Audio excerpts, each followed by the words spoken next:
Me fala, Paulo, quando começou o processo mediúnico para você? Você consegue explicar isso para a gente, para os ouvintes? Desde pequeno, desde muito pequeno, eu já comecei a ter algumas percepções um pouco mais apuradas. Eu venho de uma família, de um lar, que meus pais eram católicos por uma formação básica e funcional, né, vamos assim dizer, como praticamente toda a população brasileira naquela época, né? Hoje em dia já não é assim.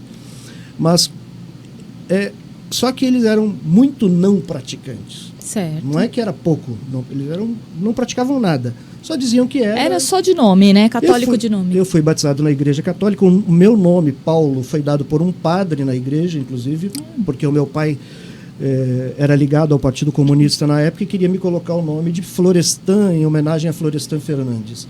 O padre, lá em Adamantina, ele acabou intervindo e falou: se for esse nome, eu não batizo. E ele pôs Paulo. Então eu fui batizado pelo padre. Olha. Essa é uma das histórias que minha mãe me contava. Mas desde pequeno, eu sempre fui muito obtuso, muito fechado em mim, uma timidez doentia em vários aspectos. Muita timidez. E eu não conseguia estabelecer relações com as pessoas. Tinha muito medo do escuro. Olha. Então eu deitava e eu achava que não tinha um monstro, mas tinha uma legião de monstros debaixo da cama. É interessante, para quem pega o microfone e faz uma palestra para 100, 200, 300 pessoas, você me falar um negócio desse que era tímido.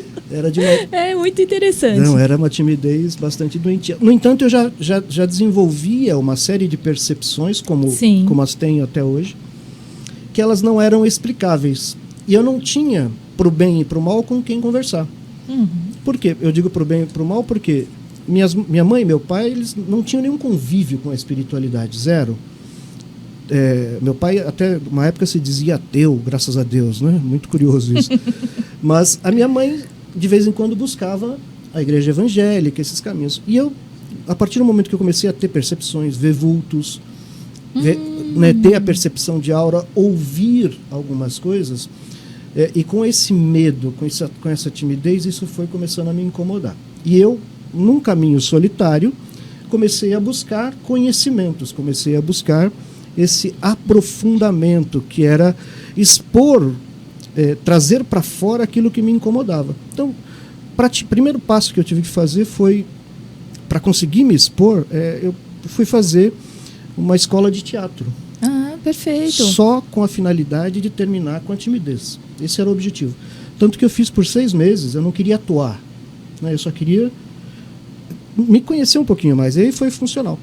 E depois disso, eu falei, tem uma jornada. Aí eu comecei a procurar a igreja evangélica, atuei na igreja evangélica durante uns 3 anos.